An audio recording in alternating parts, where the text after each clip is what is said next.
2022 register ചെയ്ത കേസിലാണ് കോടതി വിധി വന്നിരിക്കുന്നത്. രാഹുൽ ഗാന്ധിയുടെ വയനാട്ടിലെ ഓഫീസ് SFI പ്രവർത്തകർ തല്ലി തകർത്തതിനെ തുടർന്ന് അന്നത്തെ പാലക്കാട് MLA ആയിരുന്ന ഷാഫി പറമ്പിലിന്റെ നേതൃത്വത്തിൽ ദേശീയപാത ഉപരോധിച്ച കേസിലാണ് ഇപ്പോൾ കോടതി നടപടി സ്വീകരിച്ചിരിക്കുന്നത്. കേസിൽ ഷാഫി പറമ്പിലാണ് ഒന്നാം പ്രതിയായിട്ടുള്ളത്. കേസിൽ ഹാജരാകാത്ത സാഹചര്യത്തിൽ ഷാഫിക്ക് അറസ്റ്റ് വാറണ്ടും അന്ന് കോടതി പുറപ്പെടുവിച്ചിരുന്നു.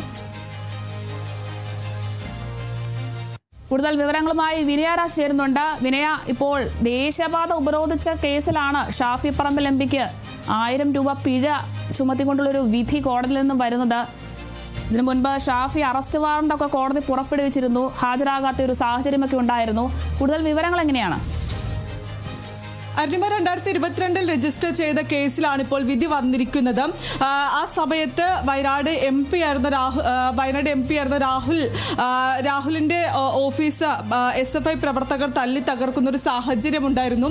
ഇതിൽ പ്രതിഷേധിച്ച് അന്നത്തെ പാലക്കാട് MLA ആയിരുന്ന ഷാഫി പറമ്പിലിന്റെ നേതൃത്വത്തിൽ യൂത്ത് കോൺഗ്രസ് പ്രവർത്തകർ ദേശീയപാത ഉപരോധിക്കുന്ന ഒരു സാഹചര്യം ഉണ്ടായിരുന്നു. അന്ന് കസബ പോലീസ് ഇതിൽ കേസ് രജിസ്റ്റർ ചെയ്യുകയും രാഹുലിനെ ഒന്നാം പ്രതിയാക്കിയായിരുന്നു അന്ന് കേസ് രജിസ്റ്റർ ചെയ്തിട്ടുണ്ടായിരുന്നത്. പക്ഷേ ഈ കേസ് രജിസ്റ്റർ ചെയ്തതിനു ശേഷവും ഷാഫി പറമ്പിൽ കോടതിയിൽ ഹാജരാക്കാത്ത സാഹചര്യം, പോലീസ് സ്റ്റേഷനിൽ ഹാജരാകാത്ത സാഹചര്യം അടക്കമുണ്ടായിരുന്നു. അതിൽ കഴിഞ്ഞ ദിവസം പാലക്കാട് മജിസ്ട്രേറ്റ് കോടതി കേസ് രജിസ്റ്റർ ചെയ്യുകയും ഷാഫി പറമ്പിലിന് അറസ്റ്റ് വാറന്റ് അടക്കം പുറപ്പെടുവിക്കുകയും ചെയ്തിട്ടുണ്ടായിരുന്നു. തുടർന്ന് ഇന്നത്തേക്ക് കേസ് പരിഗണിക്കുന്നത് മാറ്റിവെക്കുകയായിരുന്നു. ഇന്ന് കേസ് പരിഗണിച്ച കോടതിയാണ് ഷാഫി പറമ്പിലിന് 1000 രൂപ ശിക്ഷ, 1000 രൂപ പിഴ, കൂടാതെ തന്നെ കോടതി പിരിയും വരെ തടവും നൽകിയിരിക്കുന്നത്.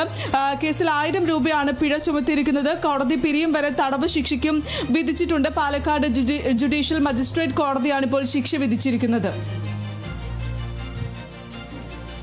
ശരി, വ്യക്തമാണ്. പാലക്കാട് ദേശീയപാത ഉപരോധിച്ച കേസിലാണ് ഇപ്പോൾ ഷാഫി പറമ്പിൽ MPക്ക് പിഴ ചുമത്തിയിരിക്കുന്നത്. 1000 രൂപയാണ് കോടതി പിഴ ചുമത്തിയിരിക്കുന്നത്. കോടതി പിരിയും വരെ തടവ് ശിക്ഷയും വിധിച്ചിട്ടുണ്ട്. പാലക്കാട് ജുഡീഷ്യൽ മജിസ്ട്രേറ്റ് കോടതിയുടേതാണ് ഈ ഒരു ശിക്ഷ വിധിച്ചിരിക്കുന്നത്. 2022 നടന്ന ഒരു രജിസ്റ്റർ ചെയ്തൊരു കേസിലാണ് ഇപ്പോൾ വിധി വന്നിരിക്കുന്നത്. രാഹുൽ ഗാന്ധിയുടെ വയനാട്ടിലെ ഓഫീസ് SFI പ്രവർത്തകർ തല്ലി തകർത്തതിനെ തുടർന്ന് അന്നത്തെ പാലക്കാട് MLA ആയിരുന്ന ഷാഫി പറമ്പിലിന്റെ നേതൃത്വത്തിൽ ദേശീയപാത ഉപരോധിച്ചിരുന്നു. ഈ ഒരു കേസിന്മേലാണ് ഇപ്പോൾ നടപടി കൈക്കൊണ്ടിരിക്കുന്നത്. എന്തായാലും കൂടുതൽ വിവരങ്ങൾ നൽകിയത് വിനയരാജാണ്.